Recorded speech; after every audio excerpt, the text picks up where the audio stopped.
Welcome to this episode of the Dry Eye and Ocular Surface Disease section of the Clinical Podcast Series, brought to you by the American Academy of Optometry Foundation. Today's episode is the efficacy and safety of AZR-MD-001 selenium sulfide ophthalmic ointment in adults with meibomian gland dysfunction over 6 months of treatment.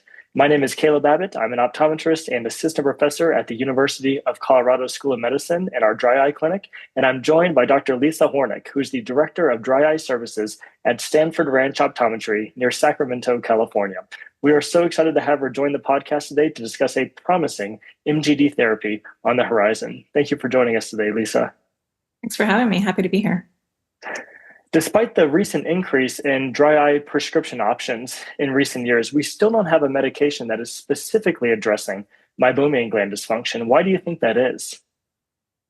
Right. Well, we have MIBO, works really well for, and is targeted specifically for evaporative dry eye, which is typically from meibomian gland dysfunction. But you're right, there isn't much out there specifically to treat meibomian gland dysfunction itself.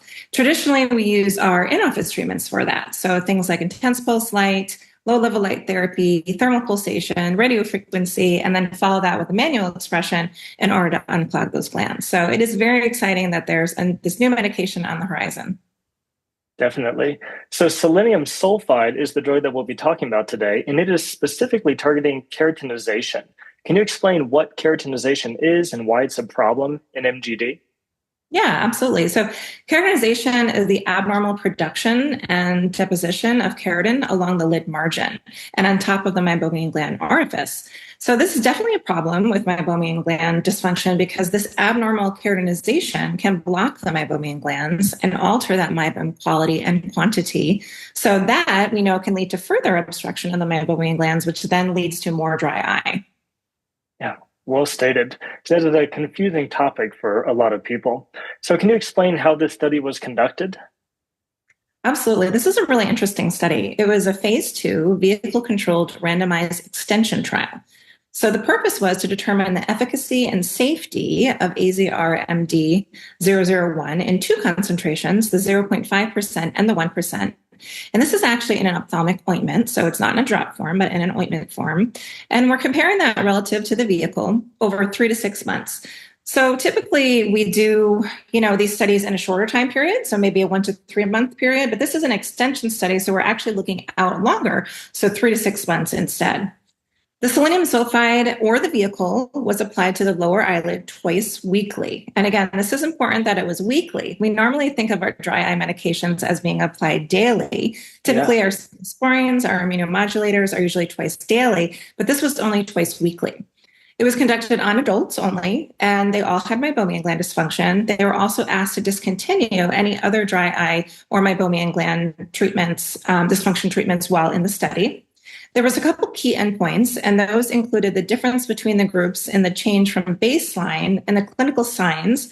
So signs, we're looking at meibomian gland yielding liquid secretion score, and then also the symptoms. So here we're looking at the OSDI scores, looking at the patient's dry eye symptoms.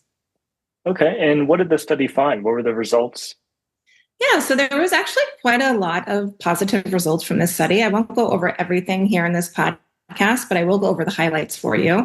There was about 7 different positive points, and the biggest ones being the treatment of both concentrations, so the 0.5% and the 1%, resulted in a statistically significant increase from baseline in the number of meibomian glands yielding liquid meibum relative to the vehicle at both 4.5 months and 6 months.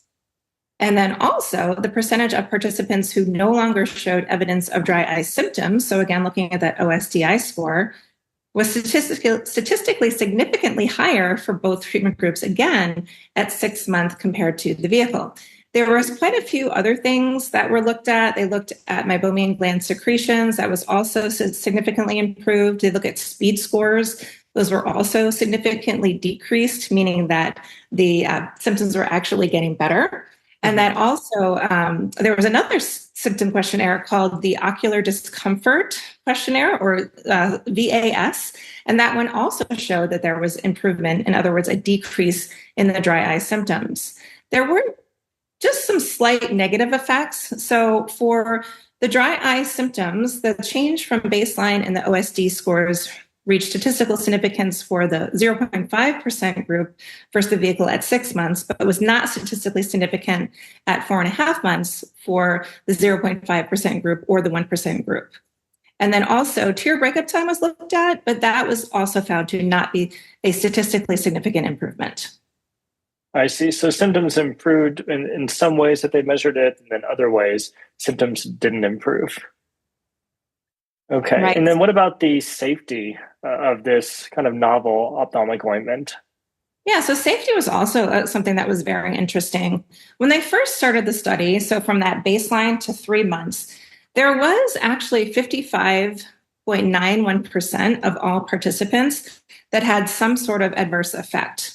These, of course, were mild to moderate, but things we typically see in our studies with dry eye patients, adverse reactions like sight pain, SPK, eye pain, and staining of the cornea. But the interesting part of this study is that those adverse effects actually decreased to the 6-month mark.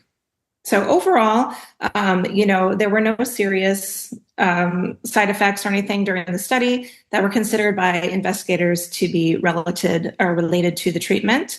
And then overall, ocular surface staining scores appear to improve with the AZR-MD-001.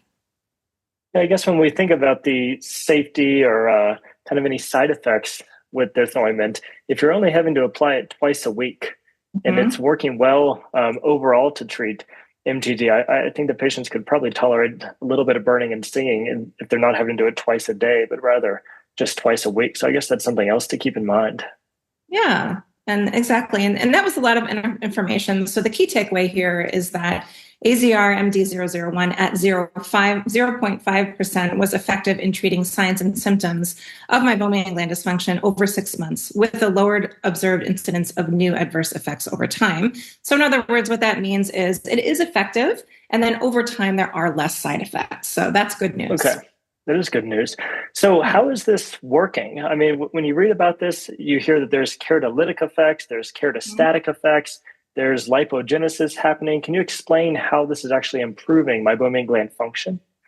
Yeah, absolutely. So the keratolytic, meaning that we're breaking apart those abnormal keratin proteins and the disulfide bonds between those keratin proteins. So breaking down the abnormal keratin. Keratostatic, meaning we're stopping extra or abnormal keratinization from forming within the meibomian gland ducts and the meibomian gland orifice, between those keratin proteins, within the meibum.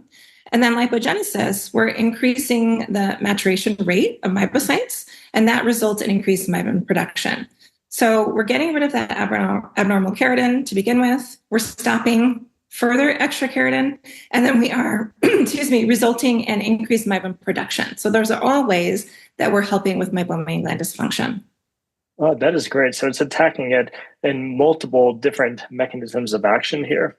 Yeah. So in the field of dry eye, sometimes we see a lot of hype around drugs that don't end up getting FDA approved. We had an example of that just a couple of weeks ago. What is your gut feeling with AZR-MD-001? Do you anticipate it will gain approval? And if so, are you excited about this drug? Yeah, I was a little disappointed that Reproxalap was not approved also. But I do have a really good feeling about this medication. My gut says that it will be approved. It did have some very small negative side effects, but the vast majority from the study showed, majorly positive results overall. And so I think that's a really good sign. I'm really excited because this is a first-in-class medication. We've never had anything like this before. Mm-hmm. And I do actually have a list of patients that I'm really excited to use this on already. These are my more extreme patients that do have moderate keratinization along that lid margin and the blocking of the meibomian gland orifices with, that more moderate to severe MGD that I've tried everything else on, and I just haven't been successful. So I'm really hoping that those patients are successful here. Yeah. Yes, I too have a list of patients that I plan on prescribing this to. So any we always final do that, thoughts? Right? We have our list of patients. We get so excited. Oh, yeah. Any final thoughts for our listeners here? Yeah, again, something I thought was really interesting from this study was that it did look at those long-term results instead of just the short-term. A lot of times when we do our dry eye clinical trials, they're in that shorter window of the 1 to 3 months. But I think it is really important that we look out at 3 to 6 months or even longer, because as I explained to my patients, it took a long time for your dry eyes to get this bad, it's going to take a little while for them to get better and to see improvement. There is no quick fix for dry eye disease, as we all know.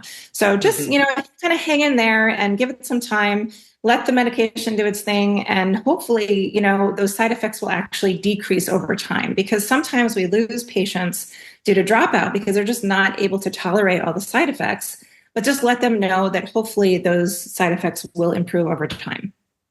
Those are excellent points. Well, Special thanks to Dr. Lisa Hornick for joining us today on the Clinical Podcast Series, and we will see you at the next episode. Thanks so much for having me.